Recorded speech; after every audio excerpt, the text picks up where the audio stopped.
ನೀವು ಇವತ್ತು ಎಲ್ಲಾ ಕಡೆನೂ ನಿಮ್ಗೆ ಇನ್ಮೇಲೆ ಏನ್ ಗೊತ್ತಾ, ನೀವು ಇವತ್ತು ಹೈಗೇಟ್ ಅಲ್ಲಿ ಇರ್ಬೋದು, ಬೇರೆ ಕಡೆ ಇರ್ಬೋದು, ನಿಮ್ಗೆ ವ್ಯವಸ್ಥಿತವಾಗಿ ಇಷ್ಟೇ ಅಂಗಡಿಗೆ ಮಾತ್ರ ಜಾಗ ಕೊಡ್ಬೇಕು ಅಂದ್ಬಿಟ್ಟೆ ಬರುತ್ತೆ. ಆ ಜಾಗ ಕೊಡ್ಬೇಕಂದ್ರೆ ಹೊಟ್ಟೆ ಪಾಡ್ಗೋಸ್ಕರ ಇವತ್ತೊಂದು EMI ಕಟ್ಬೇಕಂದ್ರೆ, ಅವ್ರ ಮನೆಗೆ ಒಂದು ಹಾಲ್ ಪ್ಯಾಕೆಟ್ ತಗೊಂಡು ಹೋಗ್ಬೇಕಂದ್ರೆ, ಅವ್ರ ಇವತ್ತೊಂದು ಫೀಸ್ ಕಟ್ಬೇಕಂದ್ರೆ, ಮನೆ ಬಾಡಿಗೆ ಕಟ್ಬೇಕಂದ್ರೆ, ಪ್ರತಿಯೊಂದೂ ಅವ್ರೊಂದು ಅಂಗಡಿ ನಡೆದ್ರೇನೆ ಇವತ್ತು ಅಂತ ತಿಳ್ಕೊಬೇಡಿ, ನನ್ನನ್ನು ಸೇರಿ. ಯಾಕೆಂದ್ರೆ ನಿಮ್ಗೆಲ್ಲ ಕಾಣಿಸ್ಬೇಕು, ನೋಡ್ಬೇಕು, ಮತ್ತೆ ಅರ್ಥ ಮಾಡ್ಕೊಡ್ಬೇಕು, ನಿಮ್ಗೆಲ್ಲ ವಿಚಾರ ಗೊತ್ತಾಗಬೇಕು ಅನ್ನೋ ಉದ್ದೇಶದಿಂದ, ಆಮೇಲೆ ಎಲ್ಲ ವಿಚಾರಗಳು ತಿಳಿಸ್ಬೇಕು ಅನ್ನೋ ಕಾರಣದಿಂದ ನಿಮ್ಮನ್ನ ಎಲ್ಲರನ್ನೂ ಕರೆದೆ ನಾನು, ಇವ್ರನ್ನೇ ಅಂತಲ್ಲ ಅಲ್ವಾ, ಹೌದಲ್ವಾ? ಯಾಕೆ ಕರೆದ್ವಿ? ನಾವು ಸಂಪಾದನೆ ಮಾಡಕ ಕ್ವಶನ್ ಆನ್ಸರ್ ಕೊಡ. ಎಲ್ಲ ಕೈಯಲ್ಲಿ ಇಟ್ಕೊಳ್ಳಿ, ಅಣ್ಣವರು ಶೂಟ್ ಮಾಡ್ಕೊಂತಾರೆ, ಮೀಡಿಯಾದವರು ಎಲ್ಲ ಕೈಯಲ್ಲಿ ಇಟ್ಕೊಂಡು ಮೇಲೆ ಕೆತ್ಕೊಳ್ಳಿ. ಇನ್ನೇನಾದ್ರೂ ಮಾತಾಡೋದಿದ್ಯಾ? ನೀವೆಲ್ಲರೂ ಯಾರಾದ್ರೂ ಮಾತಾಡೋದಿದ್ಯಾ? ಏನೋ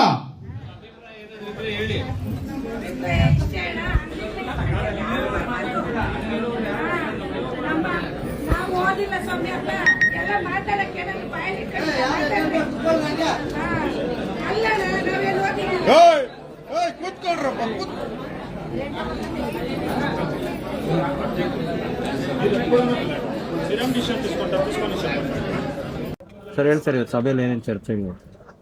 ಎಲ್ರಿಗೂ ನಮಸ್ಕಾರ, ಜೈ ಭೀಮ್. ನಾನು ನಿಮ್ಮ ಭಾರತೀಯರ ಸೇವಾ ಸಮಿತಿ ರಾಷ್ಟ್ರೀಯ ಅಧ್ಯಕ್ಷರು ಆಂಕಂಡ ಹೂಡಿಚಿನಿ. ಏನು ಈಗಾಗಲೇ ರಾಜ್ಯಾದ್ಯಂತ ಸುದ್ದಿ ಆಗ್ತಾ ಇದೆ ಬೀದಿ ಬದಿ ವ್ಯಾಪಾರಿಗಳು.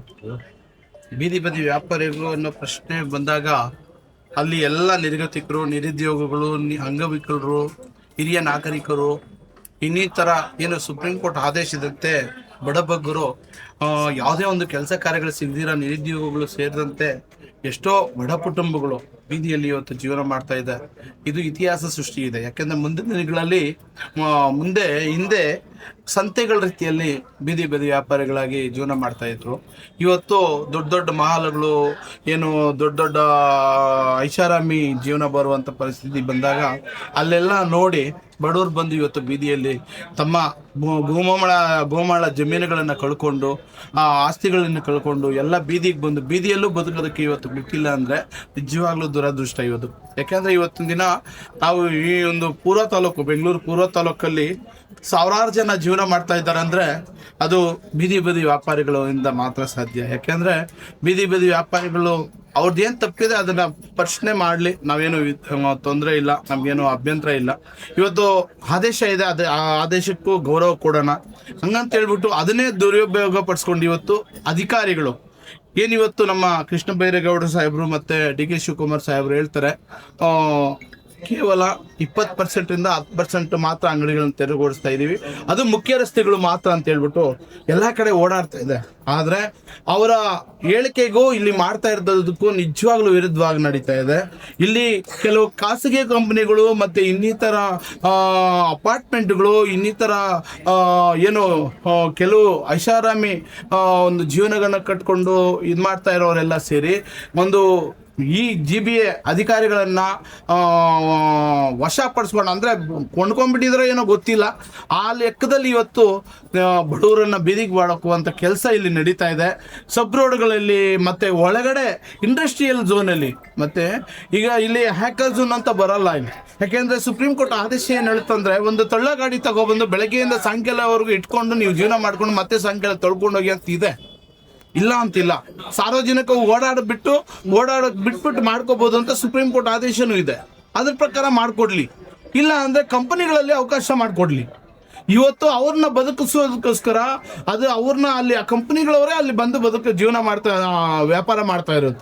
ಅಲ್ಲಿ ಒಳಗಡೆ 200-300 ರೂಪಾಯಿ ಊಟ, ಇಲ್ಲಿ 50 ರೂಪಾಯಿ, 30 ರೂಪಾಯಿ, 40 ರೂಪಾಯಿಗೆ ಊಟ ಸಿಗ್ತಾ ಇದೆ. ಅದರಿಂದ ಉಳಿಸ್ಕೊಂಡು ನಮ್ಮ ಮಕ್ಕಳಿಗೆ ವಿದ್ಯಾಭ್ಯಾಸ ಕೊಡ್ತಾ ಇದ್ದೀವಿ, ಮಕ್ಕಳಿಗೆ ನಮಗೆ ಜೀವನ ನಡೀತಾ ಇದೆ ಅಂತ ಅದೇ IT-BT ಕಂಪನಿಗಳಲ್ಲಿ ಕೆಲಸ ಮಾಡುವಂಥ ಕಾರ್ಮಿಕರು ಹೇಳ್ತಾ ಇದ್ದಾರೆ. ಇವತ್ತು ಅವರಿಲ್ಲ ಅಂದರೆ ನಮ್ಮದು ಜೀವನಗಳು ತೊಂದರೆ ಆಗ್ಬಿಡುತ್ತೆ, ನಾವು ಹೋಗೋ ಕೆಲಸಗಳಿಗೂ ಸಮಸ್ಯೆ ಆಗ್ಬಿಡುತ್ತೆ, ನಾವು ಹೋಗೋ ಜೀವನ ಮಾಡೋದು ಕಷ್ಟ ಆಗುತ್ತೆ, ನಾವು ಕೆಲಸಗಳಿಗೂ ಇಷ್ಟು ಸಂಪಾದನೆ ಬಂದ್ರೂ ನಮಗೆ ಉಳ್ಸೋಕ್ಕಾಗಲ್ಲ, ಇವರಿಂದ ನಮ್ಗೆ ಒಂದು 10 ರೂಪಾಯಿ ಉಳಿತಾ ಇದೆ ಅಂತ ಹೇಳ್ಬಿಟ್ಟು ಅವರು ಹೇಳ್ತಾ ಇದ್ದಾರೆ. ನಾನು ಮನವಿ ಮಾಡ್ಕೊಳ್ಳೋದಿಷ್ಟೇ, ಇದೇ ಒಂದು ನೆಪ ಇಟ್ಕೊಂಡು ಇವತ್ತು GBA ಅಧಿಕಾರಿಗಳು ಇವತ್ತು ಸಂಘಟನೆಗಳ ಅಂಬೇಡ್ಕರ್ ಸಂಘಟನೆಗಳ ಬೋರ್ಡ್ಗಳನ್ನ ತೆರವುಗೊಳಿಸ್ತಾ ಇದ್ದಾರೆ. ಬೀದಿಯಲ್ಲಿ ಬದುಕ್ತಾ ಇರ್ತಕ್ಕಂಥ ಸಬ್ ರೋಡ್ಗಳಲ್ಲಿ ಬರ್ತಾ ಇರ್ತಕ್ಕಂಥ ಬಡವರನ್ನ ಬೀದಿಗೆ ತಳ್ತಾ ಇದ್ದಾರೆ. ಮತ್ತೆ ಅದೇ ನೆಪ ಇಟ್ಕೊಂಡು ಅವ್ರನ್ನ ಹೊರಗಡೆ ಹಾಕಿ ಆ ಕಂಪನಿ ಖಾಸಗಿ ಕಂಪನಿಗಳವ್ರಿಗೆ ಬಲ ತುಂಬುವಂತ ಕೆಲಸ. ಇವತ್ತು ಗಾರ್ಡನ್ ಮಾಡೋದಕ್ಕೆ ಅವಕಾಶ ಮಾಡಿಕೊಟ್ಟು ಉಳಿದಿದ್ದ ಜಾಗನ ಪಾರ್ಕಿಂಗ್ ಮಾಡೋದಕ್ಕೆ ಆ ಕಂಪನಿಗಳ ವೆಹಿಕಲ್ಗಳನ್ನ ಪಾರ್ಕಿಂಗ್ ಮಾಡೋದಕ್ಕೆ ವ್ಯವಸ್ಥೆ ಮಾಡ್ಕೊತಾ ಇದ್ದಾರೆ. ಹಾಗಾದ್ರೆ ಬಡವ್ರು ಬದುಕೋದು ಬೇಡ, ಆ ಕಂಪನಿಗಳವರ ಒಂದು ಅನುಕೂಲಕ್ಕಾಗಿ ಇವತ್ತು ಸರ್ಕಾರ ಇದೆಯಾ, ಬಡವರು ಓಟ್ ಹಾಕುವಂತ ಬಡವ್ರಿಗೆ ಪರವಾಗಿ ಸರ್ಕಾರ ಇದೆಯಾ ಅನ್ನೋದು ಪ್ರಶ್ನೆ ಮಾಡ್ತಾ ಇದ್ದಾರೆ. ಇದು ನನ್ನ ಪ್ರಶ್ನೆ ಅಲ್ಲ, ಜನಗಳ ಪ್ರಶ್ನೆ. ನಾವು ಇಲ್ಲಿ ಒಂದು ಹೋರಾಟಗಾರರಾಗಿ, ಒಂದು ಸಮಾಜ ಸೇವಕರಾಗಿ, ನಾವು ಅಪ್ಪಟ ಕಾಂಗ್ರೆಸ್ ಒಂದು ಅಭಿಮಾನಿಯಾಗಿ ನಾನು ಹೇಳ್ತೀನಿ, ನಿಜವಾಗ್ಲೂ ಬಡವ ಬಗ್ಗರಿಗೆ ಅನ್ಯಾಯ ಆಗೋ ರೀತಿಯಲ್ಲಿ ಮಾಡೋಕೆ ಹೋಗಬೇಡಿ. ಇದೇ ಪೂರ್ವ ತಾಲೂಕಿನ ಎಲ್ಲ ಜಿಬಿ ಅಧಿಕಾರಿಗಳು ಇದರಲ್ಲಿ ಶಾಮೀಲಾಗಿದ್ದಾರೆ ಅಂತ ನೇರವಾಗಿ ನಾನು ವಿರೋಧ ವ್ಯಕ್ತಪಡಿಸ್ತೀನಿ. ಜಿಬಿ ಅಧಿಕಾರಿಗಳು ಇವತ್ತು ಕಂಪನಿಗಳನ್ನ ಎಷ್ಟೋ ಜನ ಬಂದು ಅವ್ರನ್ನ ಎಷ್ಟೋ ಅಧಿಕಾರಿಗಳನ್ನ ಕೊಂಡ್ಕೊಳಕ್ ನೋಡಿದ್ರು. ಇದೇ ಅಲ್ಲ, ಸುಮಾರು 4-5 ಜನ ಇವಾಗ ಇದಕ್ಕೆ ಮುಂಚೆ ಹಲವಾರು ಕಮಿಷನರ್ ಬಂದೋದ್ರು, ಅವ್ರು ಯಾರು ಬಗ್ಲಿಲ್ಲ. ಇವ್ರು ಯಾಕೆ ಅವ್ರ ಪರವಾಗಿ ಕೆಲಸ ಮಾಡ್ತಾ ಇದಾರೆ ಅನ್ನೋದು ಗೊತ್ತಾಗ್ತಾ ಇಲ್ಲ. ಇವತ್ತು ಬೀದಿ ವ್ಯಾಪಾರಿಗಳನ್ನೆಲ್ಲ ಬೀದಿಗೆ ತಳ್ಳಿಬಿಟ್ಟು ಇವತ್ತು ಇವರು ಅಲ್ಲಿ ಬೇಳೆಕಾಳು ಬೇಯಿಸ್ಕೊಳ್ಳುವಂತ ಕೆಲಸ ಮಾಡ್ತಾ ಇದ್ದಾರೆ. ಆ ಕಂಪನಿಗಳವ್ರಿಗೆ ಮತ್ತೆ ರೆಸಿಡೆನ್ಸಿಯಲ್ ಅವ್ರಿಗೆಲ್ಲ ಸಪೋರ್ಟ್ ಕೊಡುವಂತ ಕೆಲಸ ಮಾಡ್ತಿದ್ದಾರೆ. ಇವತ್ತು ಒಂದು ವಾರದಿಂದ ಓಟ್ಲಿಲ್ಲ. ಆದ್ರೆ ಅಲ್ಲಿರ್ತಕ್ಕಂಥ ದೊಡ್ಡ ಸ್ಟಾರ್ ಹೋಟೆಲ್ಗಳೆಲ್ಲ 50 ರೂಪಾಯಿ ಇಡ್ಲಿನ 100 ರೂಪಾಯಿ 150 ರೂಪಾಯಿ ಮಾಡ್ತಾ ಇದ್ದಾನೆ. ಇಲ್ಲಿ ಉಡುಪಿ ಹೋಟ್ಲು ಇನ್ನವರೆಲ್ಲ 50 ರೂಪಾಯಿ ಟೀ, 10 ರೂಪಾಯಿ ಟೀನ 50 ರೂಪಾಯಿ ಮಾಡ್ತಾ ಇದ್ದಾರೆ. ಇವತ್ತು ಒಂದು ಅನ್ನ ಸಾಂಬಾರ್ನ 200 ರೂಪಾಯಿ ಮಾಡ್ತಾ ಇದ್ದಾನೆ. ಆ ಥರ ಬಂಡವಾಳಶಾಹಿಗಳಾಗಿ ಅವರಿಗೆ ಬೆಂಬಲ ಮಾಡುವಂತ ಕೊಡುವಂಥ ಕೆಲಸ ಇವತ್ತು ಜಿಬಿ ಅಧಿಕಾರಿಗಳು ಮಾಡ್ತಾ ಇದ್ದಾರೆ. ಇದಕ್ಕೆ ಯಾವುದೇ ಕಾರಣಕ್ಕೂ ನಾವು ಅವಕಾಶ ಕೊಡೋದಿಲ್ಲ ಸ್ವಾಮಿ. ತಾವು ಇಲ್ಲ ಕಂಪ್ನಿಗಳಲ್ಲಿ ಅವಕಾಶ ಮಾಡಿಕೊಡಿ, ಇಲ್ಲ ನೀವೊಂದು ಬ್ಯಾರಿಕೇಡ್ ಹಾಕಿ 8 ಅಡಿ ಅಗಲ ಫುಟ್ಪಾತ್ ಇದೆ, 4 ಅಡಿ ನಮಗೆ ಕೊಡಿ, 4 ಅಡಿ ಸಾರ್ವಜನಿಕರಿಗೆ ಓಡಾಡಕ್ಕೆ ಅವಕಾಶ ಮಾಡಿಕೊಡಿ. ಇಲ್ಲ ಅಂದರೆ ಇದರಿಂದ ಈಗಾಗಲೇ ಪಾಪ ಒಬ್ಬ ಹೈಗೇಟಲ್ಲಿ ಒಬ್ಬ ವ್ಯಕ್ತಿ ಅವತ್ತು ಮಾಡಿರೋ ಕೆಲಸ ನೋಡಿ ಅವ್ರಿಗೆ ತೊಂದರೆ ಕೊಟ್ಟಿದ್ದಕ್ಕೆ ಈಗಾಗಲೇ ICUದಲ್ಲಿ ಪಾಪ ಜೀವ ಉಳಿಸ್ಕೊಳ್ಳೋ ಮಟ್ಟಕ್ಕೂ ಕಷ್ಟ ಆಗ್ತಾ ಇದೆ. ICUದಲ್ಲಿ ವೈದ್ಯಕೀಯದಲ್ಲಿ ಅವ್ರನ್ನ ಚಿಕಿತ್ಸೆ ಮಾಡ್ತಾ ಇದ್ದಾರೆ. ಅವ್ರು ಉಳಿತಾರೋ ಇಲ್ವೋ ಅನ್ನೋದು ಪ್ರಶ್ನೆ ಆಗಿದೆ. ಈ ಥರ 100 ಜೀವಗಳು ಕಳ್ಕೊಳ್ಳುವಂಥ ಪರಿಸ್ಥಿತಿ, ಎಷ್ಟೋ ಸಾಲುಗಳಿಗೆ ಸಿಲುಕಿ ಇವಾಗಲೇ ಎಷ್ಟೋ ಜನ ಒಂದು ವಾರದಿಂದ ಇರ್ತಕ್ಕಂಥ ಐಟಮ್ಗಳನ್ನ ಎಲ್ಲ ಕೊಳ್ತೋಗಿ ಆ ಐಟಮ್ ತಗೊಳ್ಳೋದಕ್ಕೂ ಶಕ್ತಿ ಇಲ್ದಿರ ಮತ್ತೆ ಸಾಲ ಮಾಡೋ ಪರಿಸ್ಥಿತಿಯಲ್ಲಿ ಬಂದಿದ್ದಾರೆ. ಬಾಡಿಗೆ ಕಟ್ಟಕ್ಕಾಗ್ತಾ ಇಲ್ಲ, ಲೋನ್ಗಳು ಕಟ್ಟಕ್ಕಾಗ್ತಾ ಇಲ್ಲ.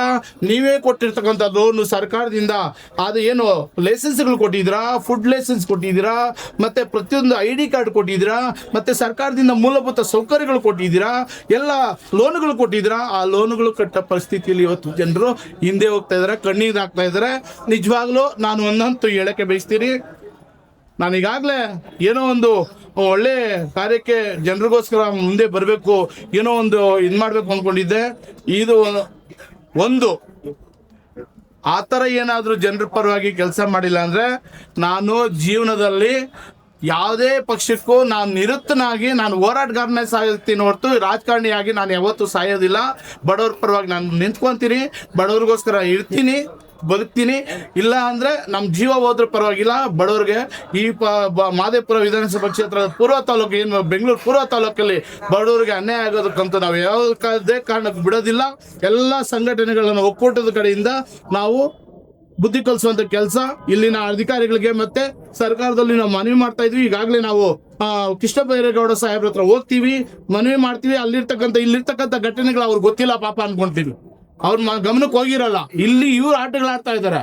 ಒಳಗಡೆ ಬುಕ್ ಆಗಿ ಏನೋ ರೆಸಿಡೆನ್ಸಿಯಲ್ಲಿ ಅವ್ರ ಹತ್ರ ಕಂಪನಿಗಳವ್ರ ಹತ್ರ ಎಲ್ಲ ಶಾಮೀಲಾಗಿ ಅವ್ರ ಹತ್ರ ಲಂಚ ತಗೊಂಡು ಇವತ್ತು ಈ ಅಧಿಕಾರಿಗಳು ಪೂರ್ವ ತಾಲೂಕಿನ GBA ಕಮಿಷನರ್ ಸೇರಿದಂತೆ AE ಸೇರಿದಂತೆ ಎಲ್ಲ ಇಂಜಿನಿಯರ್ಗಳು ಸೇರಿದಂತೆ ಎಲ್ಲ ಕಾಂಟ್ರಾಕ್ಟರ್ಗಳಿಂದ ಸೇರಿದಂತೆ ಎಲ್ಲ ಎತ್ಕೊಂಡೋಗಿ ಬಡವರು ಸಾಲ ಮಾಡಿರ್ತಕ್ಕಂಥ ಪೆಟ್ಟಿಗಳನ್ನು ಹೊಡೆದು ಮಾರಾಟಗಳು ಮಾಡ್ಕೊಂಡಿದ್ದಾರೆ. ಎಲ್ಲ ಎತ್ಕೊಂಡೋಗಿ ಅವ್ರನ್ನ ಬೀದಿಗೆ ತಳ್ಳಿದ್ದಾರೆ. ಇವತ್ತು ಅದನ್ನ ಮಾಡ್ಕೋಬೇಕಾದ್ರೂ ಇವತ್ತು ಏನೇನು ಅವ್ರ ನಷ್ಟ ಆಗಿದೆ ಅದನ್ನು ಸಹ ಸರ್ಕಾರ ಕಟ್ಕೊಡ್ಬೇಕು, GBA ಅಧಿಕಾರಿಗಳು ಕಟ್ಕೊಡ್ಬೇಕು. ಅವ್ರು ಏನೇನು ನಷ್ಟ ಆಗಿದೆ, ಯಾರ್ಯಾರು ಎಲ್ಲೆಲ್ಲಿ ಜೀವನ ಮಾಡ್ತಾ ಇದ್ರು ಅಲ್ಲೇ ಅವಕಾಶ ಮಾಡಿಕೊಡ್ಲೇಬೇಕು. ಅಲ್ಲಿ ಸಾರ್ವಜನಿಕವಾಗಿ ಓಡಾಡಕ್ಕೆ ಮಾಡಿಕೊಟ್ಟೆ ನಮ್ಗೆ ಅವಕಾಶ ಮಾಡಿಕೊಡ್ಲಿ ಅಂತ ಹೇಳ್ತಾ, ಇವತ್ತೇನು ಗಾರ್ಡನ್ಗೋಸ್ಕರ ಕಲ್ಲುಗಳು ಹಾಕಿದ್ರು ಅದೇ ಥರ ಕಲ್ಲುಗಳು ಹಾಕಿ ನಮ್ಮ ಬಿಸ್ನೆಸ್ ಮಾಡ್ಕೊಳಕ್ ಬಿಡ್ಲಿ. ಇದ್ ಕಡೆ ಅವ್ರ ಸಾರ್ವಜನಿಕರು ಓಡಾಡಕ್ ಬಿಟ್ಕೊಡ್ಲಿ. ಇವತ್ತು ಮಾಡಿದ್ದಾರೆ, ತೋರಿಸ್ತೀವಿ, ಆ ವಿಡಿಯೋ ನಿಮ್ಗೆ ಕಳಿಸ್ತೀವಿ. ಗಾರ್ಡನ್ ಮಾಡೋದಕ್ಕೆ ಅವರೊಂದು ಸೆಂಟ್ರಲ್ ಒಂದು ಕಲ್ಲನ್ನ ಏನೋ ಡಿವೈಡರ್ ಹಾಕ್ತಾರಲ್ಲ, ಆ ತರ ಕಲ್ಲನ್ನ ಹಾಕ್ಬಿಟ್ಟು ಅರ್ಧ ಜನರಿಗೆ ಓಡಾಡಕ್ ಬಿಟ್ಬಿಟ್ಟು ಅರ್ಧ ಗಾರ್ಡನ್ ಮಾಡ್ಕೊಂತಾರೆ ಕಂಪ್ನಿಗಳವರು. ಆ ಗಾರ್ಡನ್ ಜಾಗ ಬೇಡ, ಆ ಜನಗಳು ಬದುಕೊಳ್ಳೋಕೆ ಅವಕಾಶ ಮಾಡ್ಕೊಡಿ. ನೀನ್ ಕಂಪ್ನಿ ಒಳಗಡೆ ಮಾಡ್ಕೊಳ್ಳಯ್ಯ, ನೀನ್ ತಗೊಂಡಿರೋ ಕಾಂಪೌಂಡ್ ಹಾಕೊಂಡಿದ್ಯಲ್ಲ, ಕಂಪ್ನಿ ಒಳಗಡೆ ಮಾಡ್ಕೊ. ನಿನಗೆ ಕಂಪ್ನಿ ಒಳಗಡೆ ನಿನ್ ಮೆಜರ್ಮೆಂಟ್ ಏನು ನಿನಗೆ ಸ್ಕೆಚ್ ಹಾಕಿ ಕೊಟ್ಟಿರ್ತಾರಲ್ಲ, ನಿನ್ಗೆ ರಿಜಿಸ್ಟರ್ ಆಗಿರುತ್ತಾ, ಅದ್ರೊಳಗಡೆ ನೀನ್ ಏನಾದ್ರು ಮಾಡ್ಕೊ. ಸಾರ್ವಜನಿಕ ಸ್ಥಳದಲ್ಲಿ ಗಾರ್ಡನ್ ಮಾಡೋದಕ್ಕೆ ರೈಟ್ಸ್ ಯಾರು ಕೊಟ್ರು? ಇದನ್ನೇ ಮಾಡಿದ್ದಾರೆ, ಕೆಲವು ಕಡೆ ತೆರವುಗೊಳಿಸಿದ್ದಾರೆ. ಅಲ್ಲೊಂದ್ ನ್ಯಾಯ ಇಲ್ಲೊಂದ್ ನ್ಯಾಯನಾ? ಅವಕಾಶ ಕೊಡಲ್ಲ. ನಾವೊಂದು ಕೆಲಸ ಮಾಡೋಣ, ಅವ್ರ ಹೆಂಗ್ ಕಲ್ಲುಗಳು ಹಾಕಿದ್ರು ಆ ತರ ಹಾಕ್ಬಿಟ್ಟು ನಾವು ವ್ಯಾಪಾರ ಮಾಡ್ಕೊಳ್ಳೋಣ. ಓಡಾಡಕ್ಕೆ ಅದೇ ತರ ಕಲ್ಲುಗಳನ್ನ ಓಡಾಡಕ್ಕೆ ಸೈಡ್ಗೆ ಡಿವೈಡರ್ ಮಾಡ್ಬಿಟ್ಟು ನಾವೆಲ್ಲರೂ ಮಾಡ್ಕೊಂಡು ಅವ್ರಿಗೆ ಬದುಕೋದಕ್ಕೆ ಅವಕಾಶ ಮಾಡ್ಕೊಳ್ಳಿ ಹೇಳ್ದೆ ನಾನು. ಕಾನೂನು ಅಡಿಯಲ್ಲಿ ಏನಿದೆ, ಸರ್ಕಾರದ ಆದೇಶ ಏನಿದೆ, ಸುಪ್ರೀಂ ಕೋರ್ಟ್ ಆದೇಶ ಏನಿದೆ ಅದಂತ ನಡೀರಿ. ನೀವು ಬೇಕಾದಂಗೆ ದೊಡ್ಡ ಶೆಡ್ಗಳು ಹಾಕೊಂಡು, ದೊಡ್ಡ ರೋಡ್ಗಳಿಗೆ ಕಂಟೈನರ್ಗಳು ಇಟ್ಕೊಂಡು, ಆಮೇಲೆ ಬಾಡಿಗೆಗಳು ಕೊಟ್ಕೊಂಡು ಸುಲಿಗೆ ಮಾಡ್ಕೊಂಡು ತಿನ್ನೋದು, ಇದೆಲ್ಲ ಕಡಿವಾಣ ಆಗ್ಬೇಕು. ಮಹದೇವಪುರ ಕ್ಷೇತ್ರದ ಮಗಣಿ ಹೋಟೆಲ್ ಏರ್ಪಾಡು ಮಾಡಿದಂತಹ ಬೀದಿ ಬದಿ ವ್ಯಾಪಾರಿಗಳನ್ನ ಏಕಾಏಕಿ ಯಾವುದೇ ಒಂದು ಪೂರ್ವ ನೋಟಿಸ್ ನೀಡದೆ ಒಂದು ಬಡ ಕುಟುಂಬಗಳ ಎತ್ತಂಗಡಿ ಮಾಡಿಸ್ತಾ ಬಗ್ಗೆ ಇವತ್ತಿನ ದಿನ ಆ ಒಂದು ಬೀದಿ ಪದಿ ವ್ಯಾಪಾರಿಗಳ ಬೆನ್ನೆಲುಬಾಗಿ ನಿಂತ್ಕೊಳ್ಳೋದಕ್ಕೆ ಒಂದು ಹೋರಾಟಗಳೆಲ್ಲ ಸೇರಿ ಗುಡಿ ಚಿನ್ನಯ್ಯನವರ ಒಂದು ಅಧ್ಯಕ್ಷತೆಯಲ್ಲಿ ಒಂದು ಸಭೆ ಮತ್ತು ಪತ್ರಿಕಾಗೋಷ್ಠಿಯನ್ನು ಕರೆದಿದ್ದಾರೆ.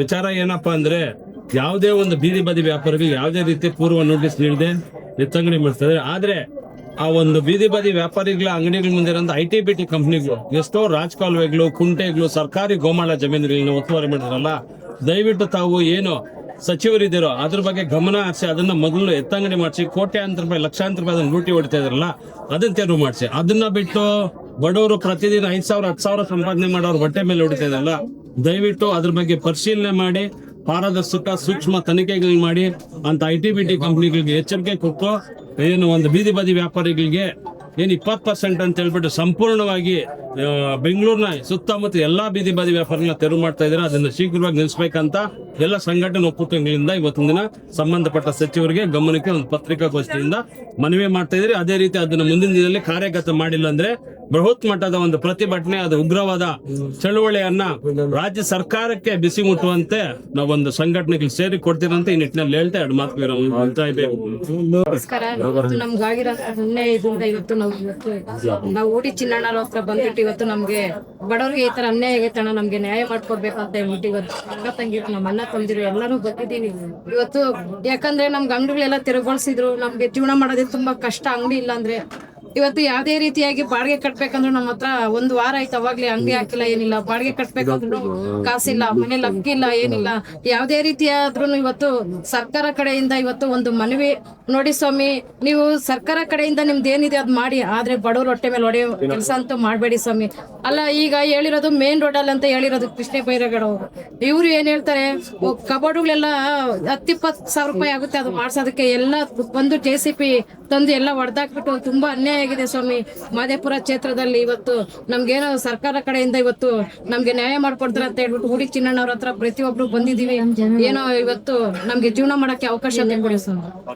Okay madam.